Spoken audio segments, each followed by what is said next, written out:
1/4 kilo கடலைப்பருப்பு எடுத்துகிட்டு 1 மணி நேரம் ஊற வச்சு மிக்ஸி ஜாருக்கு மாற்றிட்டு அதில் சோம்பு, ஜீரகம், பச்சை மிளகாய், கருவேப்பிலை சேர்த்து அரைச்சி எடுத்துக்கோங்க. இதில் வெங்காயம், உப்பு, மிளகாய்த்தூள், கொத்தமல்லி இலை சேர்த்து நல்லா கலந்து விட்டுருங்க.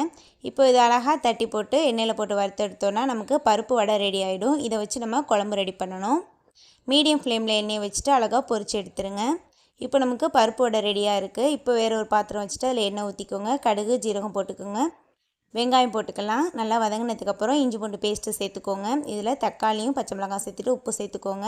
இது கூடவே மிளகாய்த்தூள், மஞ்சள்தூள், சீரக சோப்புத்தூள், கொத்தமல்லி தூள் சேர்த்து நல்லா கலந்து விட்டுருங்க. இதில் அரைச்சி தேங்காய் 3 ஸ்பூன் சேர்த்து நல்லா கலந்து விட்டுட்டு இதில் புளி கரைச்சி தண்ணி சேர்த்துக்கலாம்.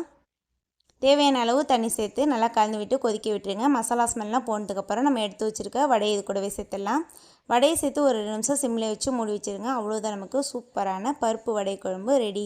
கண்டிப்பாக நீங்களும் ட்ரை பண்ணுங்கள். உங்களுக்கு ரொம்பவே பிடிக்கும். தேங்க்யூ, பாய்.